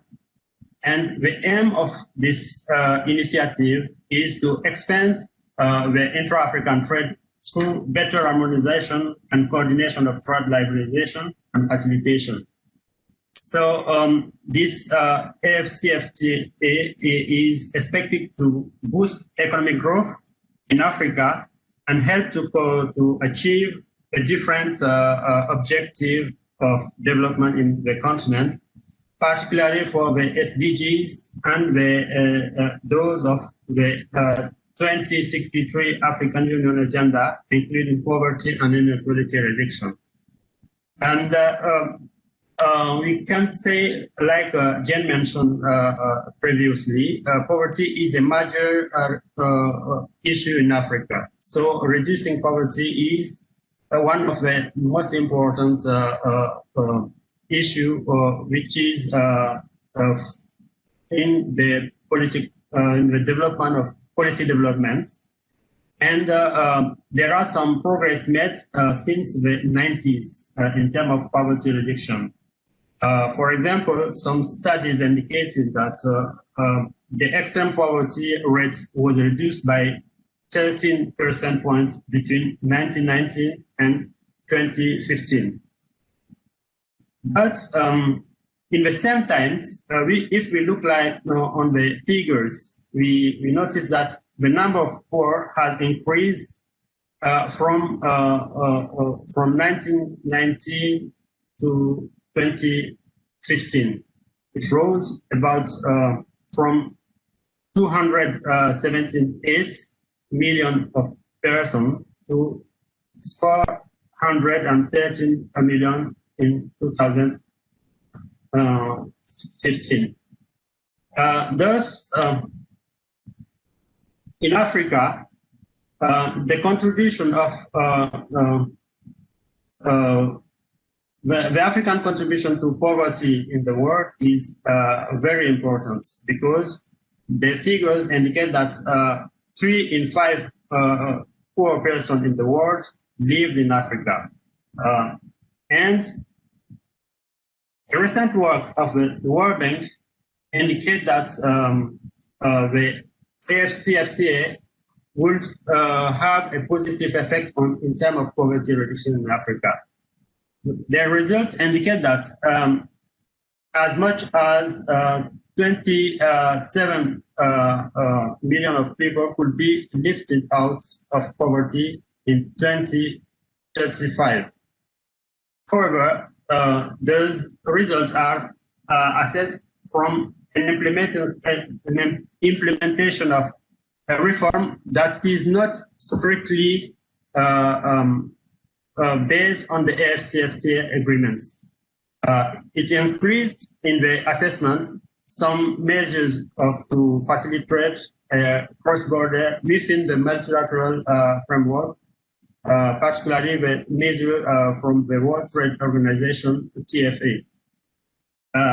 As such, we suspect that the effect of those sole AFCFTA reform on poverty reduction would be positive, but significantly lower than it is shown in the World Bank studies.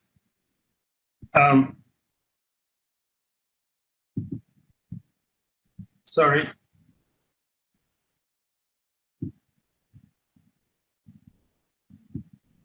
The objective of the study is so to assess the impact of the AFCFTA implementation on poverty and inequality in Africa, strictly in line with the content of the agreement, as we can see it from the result of the negotiations. By focusing strictly on the content of the agreement, it aimed to contribute to the debate on the next phases of the negotiation. This study is a part of the ATPC ECA activities to inform the discussion on the potential impact of the AFCFTA.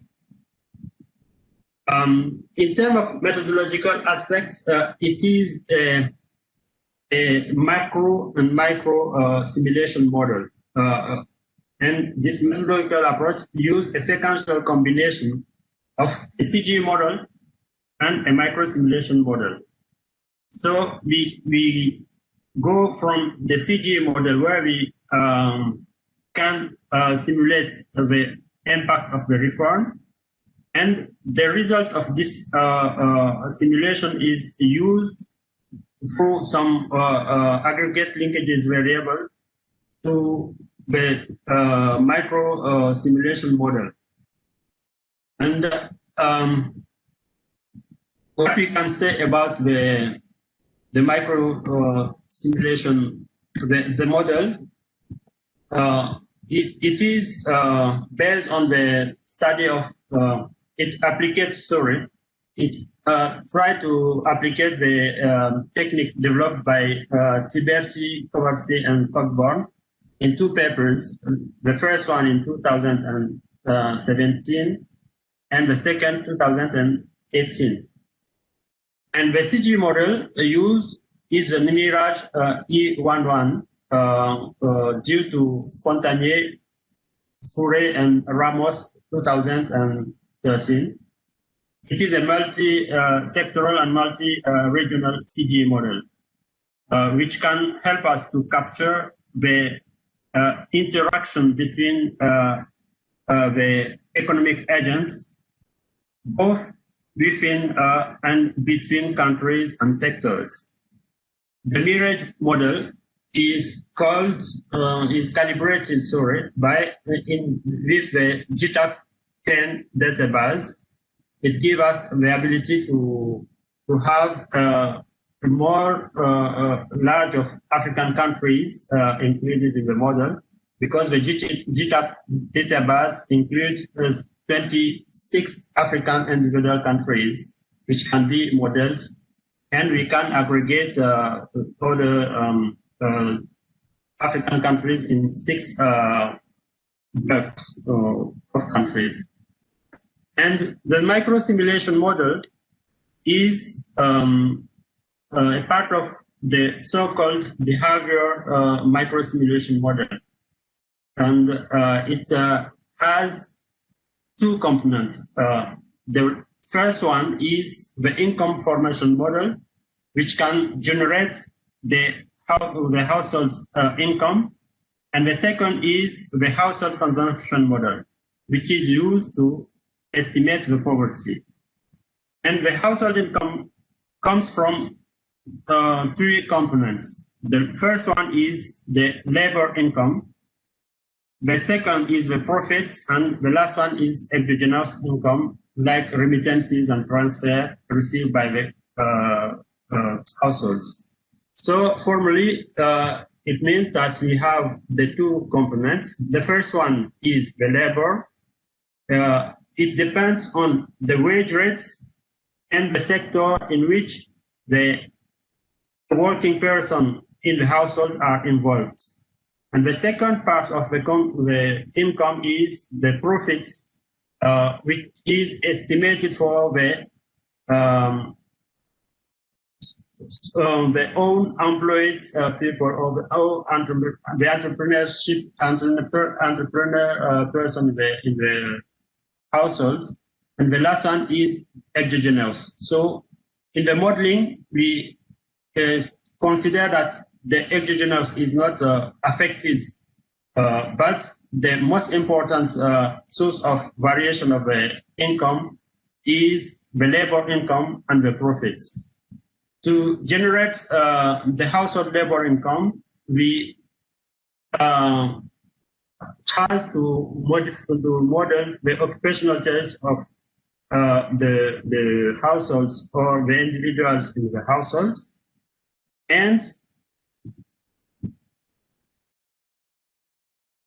the employment status of individuals or households can be broken into 4 modalities. There are some employees, there are some non-agricultural self-employed workers and with farmers, and last one is composed of inactives.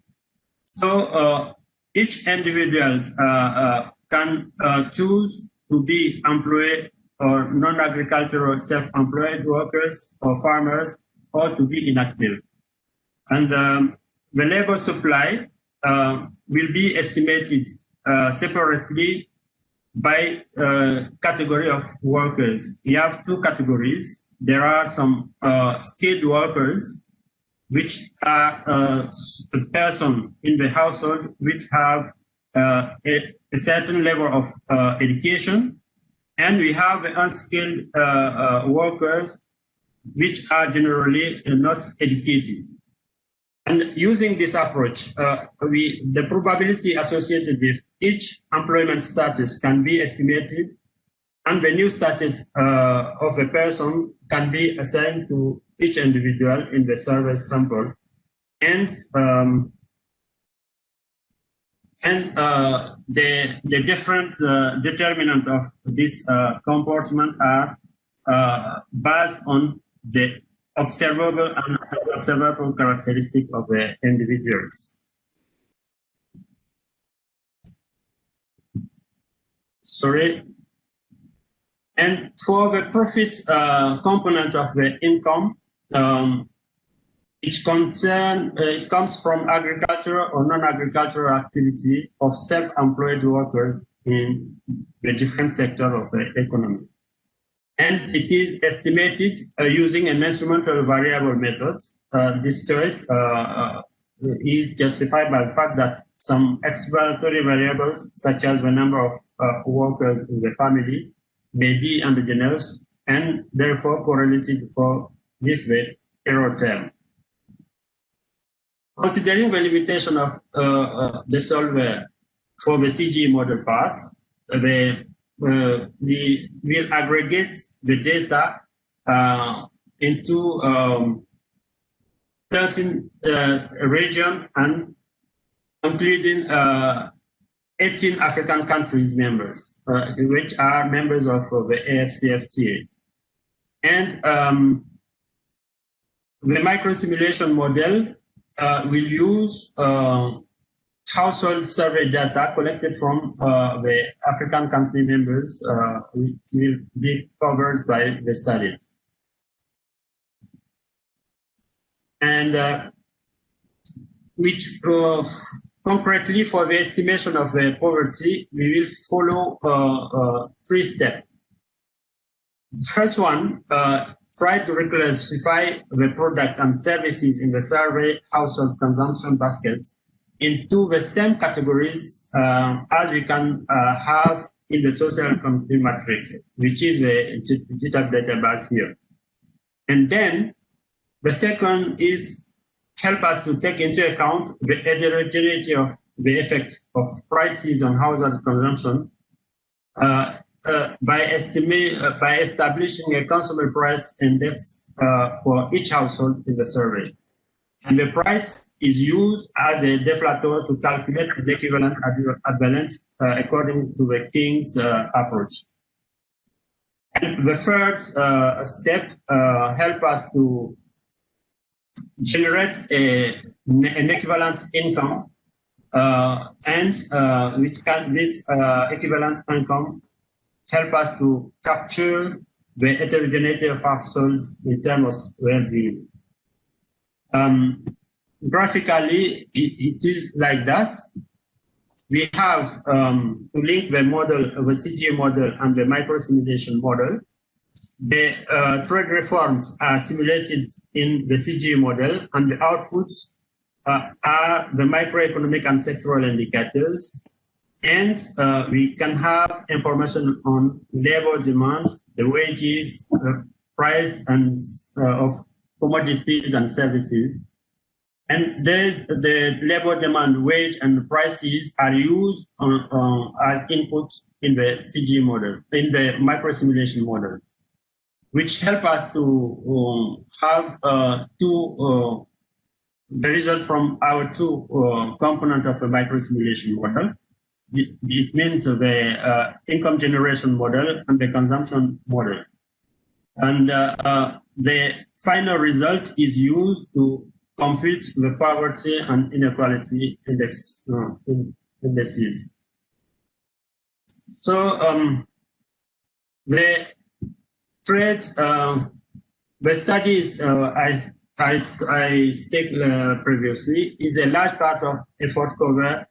We want to cover as many as possible of African countries, and the work we have now will be expanded to all African, which can be included in the CG model, and it will also depend on the availability of household survey data. For the first step of our work, the model covers 18 countries, and the spatial distribution of the studies is shown on this map. We have in West Africa, Senegal, Cote d'Ivoire, Ghana, Benin, Nigeria. In North Africa, we have only Morocco and Egypt. In Central Africa, we have Cameroon. In East Africa, we have Ethiopia, Uganda, Kenya, Rwanda, Tanzania, and Mauritius. In the southern region, we have Namibia, South Africa, Zimbabwe, Mozambique. So we have some we have got some household survey from those countries, which will help us to make the estimation for poverty and inequality.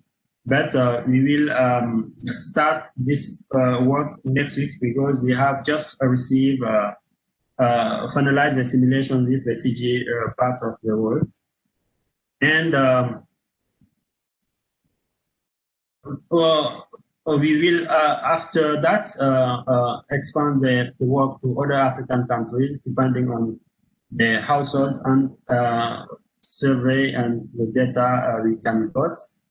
And that's what we have. And thank you very much for your attention. Over to you, Chairperson. Thank you very much, Suleiman.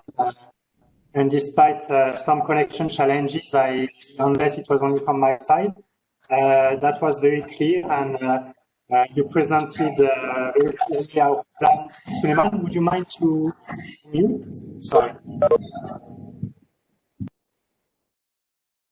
Thank you, Suleiman. So I was just saying that I was just thanking you for presenting our plan and approach at ECA to poverty and inequality issues in the coming month. And of course, you will be the one leading us in that effort as we move forward and come up with country-specific pieces for the countries that you have mentioned, and hopefully more as we try to collect additional data for countries that are not yet covered in the database, both for supplying news tables and at the same time very detailed household surveys.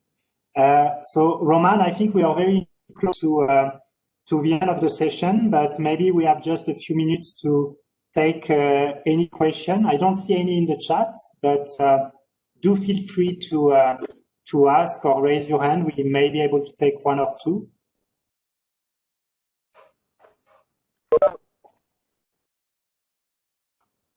We have one question in the chat, Suleiman, for you. And the question is the timing consistency a problem by using different servers on the continent?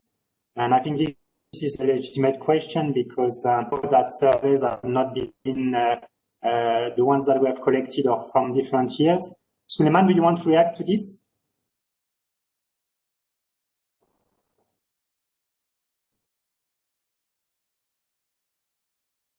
Suleiman, you are muted.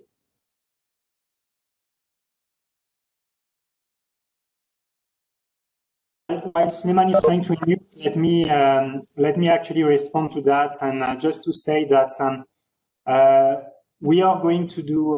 So we have done the CG modeling, and then we are going to do the macro simulation. The macro simulation side is going to be based on the survey that we have collected, and because we are going to do various pieces, meaning that we are going to do analysis for each of the countries for which we have information, household survey details. This is not a big issue in terms of coming up with the results for each of the country, but definitely when it comes to comparison, then the time of the survey matters and can be somewhat a challenge in terms of interpretation, especially when we have older data for the household survey. Our effort now is try to collect household survey for 2019 or more recent. So hopefully, as we move forward, that is going to be less and less of an issue. Suleiman, I don't know if you can unmute yourself if you want to add anything on that. And then there is a second question, which is, I have a question regarding the CF scenarios. How did you define sensitive products in your modeling? I think you're still muted, Suleiman, but I can answer to that. Sorry. Can you hear me? Suleiman? Yeah, yes, we can hear you. Please go ahead. Okay, thank you very much, Simon. Sorry for that issue. Yes, we are aware of the time inconsistencies between the database because all the countries have not the same years of household surveys. So, but as you mentioned, we will try to deal with this because the model, the CG model is the same. So we have to update the database in order to have the same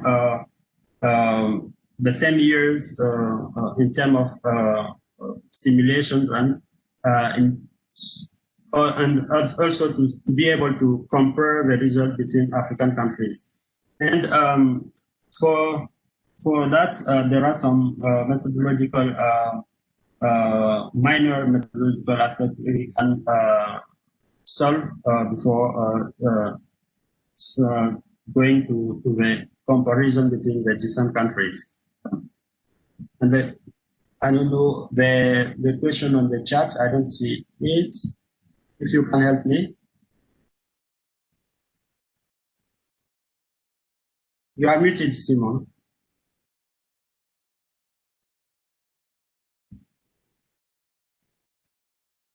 Hello? Oh, okay. Sorry, Emmanuel. No, we are actually basically using the data that has been contributed to the bank. Yeah. But we are working also closely with the National Statistics Office. Yeah. Simon, there was a question specific to you. Yeah, so maybe we want to respond. Yeah. About the surveys, I think you have better precision on when we are getting the poverty data. Yes, Ben. So I had again asked to unmute myself. Ben, would you mind to mute?